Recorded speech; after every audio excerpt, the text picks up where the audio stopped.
The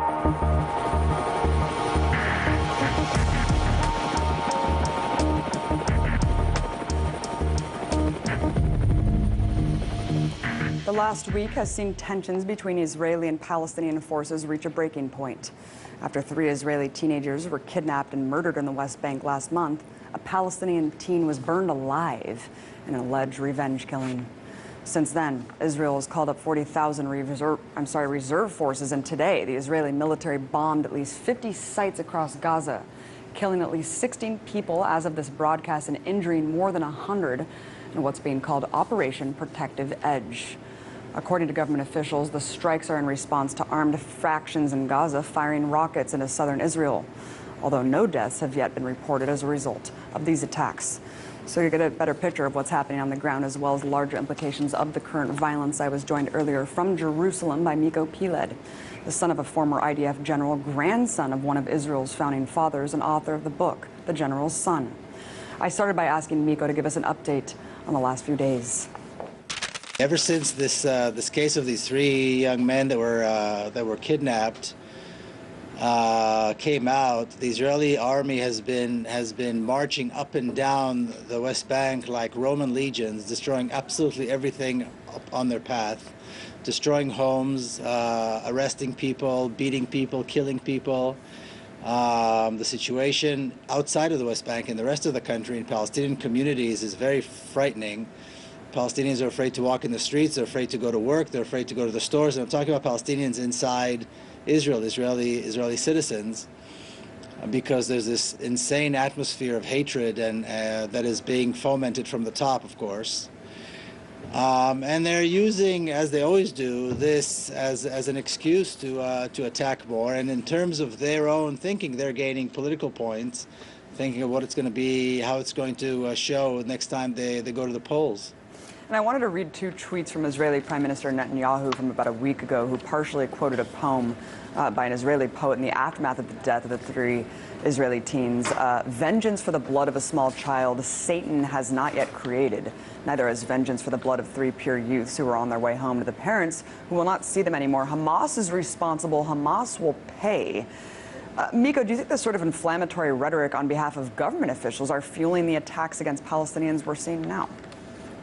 Oh, absolutely. First of all, it's cynical of Netanyahu to use that, because he is responsible for the death and of so many children. You know, it's interesting. Everybody's shocked by this particular death of this boy who was kidnapped and burned by, you know, the people who did this.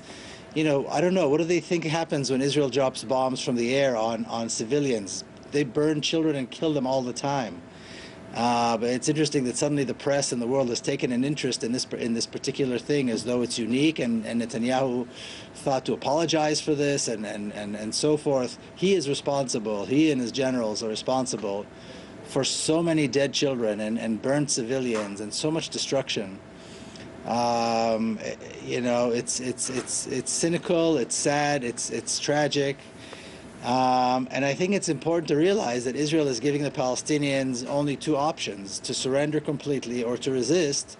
And obviously, resistance is what they're doing right now. Miko, it is very tragic. It's horrifying. It is amazing how the Western media is finally paying attention when it's an American teen who was beaten. But even then, you see all the framing is alleged beating, apparent beating. Even though we have video of the beating, I don't know why it's alleged or apparent. Miko, and let's move on to the IDF Facebook page calling for genocide on a lot of comments. I wanted to read a tweeted out screenshot by journalist Rania Kalik, basically invoking genocide of Native Americans as a model. Someone named Stefan Miller says, "No more peace, no more releasing terrorists, no more taking prisoners, kill them all," liked more than 100 times by other people. Do you think this sort of commentary is an aberration or indicative of a larger sentiment? And how do you think the media would be treating these kinds of threads if they were Palestinians writing about Israelis?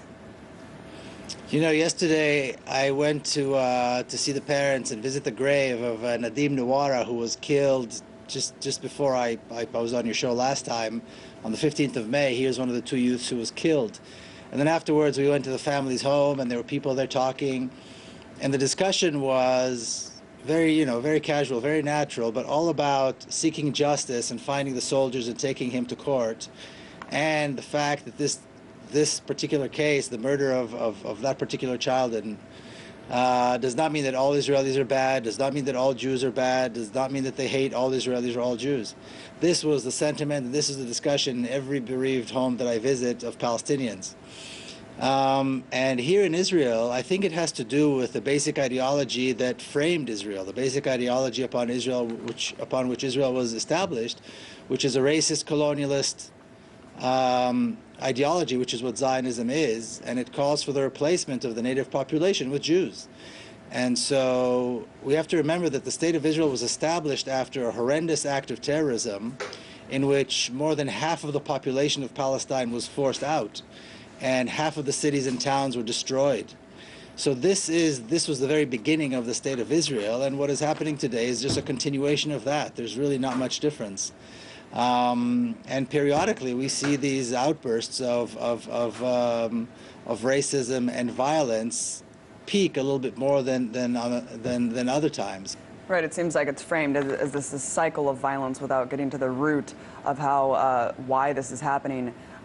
Miko, let's move on to your own experiences on the ground. Last Friday, you were protesting in the town of Peled. You were arrested. Why were you there, and what circumstances surrounded your arrest?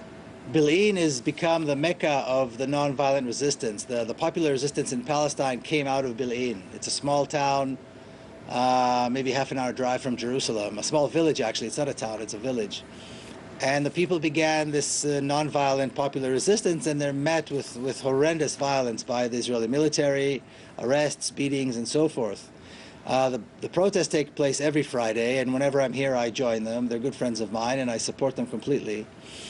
And so we walk all the way up to where they built the wall. Now, on the lands of what used to be the lands of Peled, there's now a city that was built for Jews only.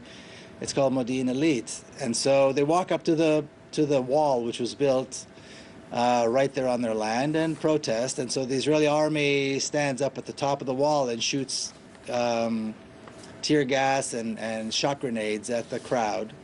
And then at one point they open this big gate in the wall, and they come in with their armored vehicles and their soldiers dressed with riot gear and full combat gear. I don't know why, because there is no riots going on and there's no combat there. It's just civilians with a few flags and, you know, some students who come and the local Palestinians. And when they began shooting, they've got these little grenade launchers, not little, big grenade launchers on the vehicles, and they start shooting them into the crowd. The crowd begins to run away, of course, and they keep shooting. And I stood there by the officer in charge, and I didn't move away. I stood there, and I talked to him, and I tried to talk to him, and to tell him that this was illegal and that he's shooting into an unarmed crowd. And one day he's going to have to explain this in court. At which time he turned to me, started pushing me, and proceeded to arrest me. And then I spent the next 10 hours with these soldiers and police, and being interrogated and questioned and so forth. How would you recommend, as someone who was, your family was intimately involved in the foundation of Israel, your father, an IDF general, what do you suggest the Israeli government do when Hamas is saying that they will fire more rockets into Israel that they claim have the potential to reach Tel Aviv? If they don't like the rockets, they can lift the siege on Gaza and allow the Palestinian refugees to go back to their homes.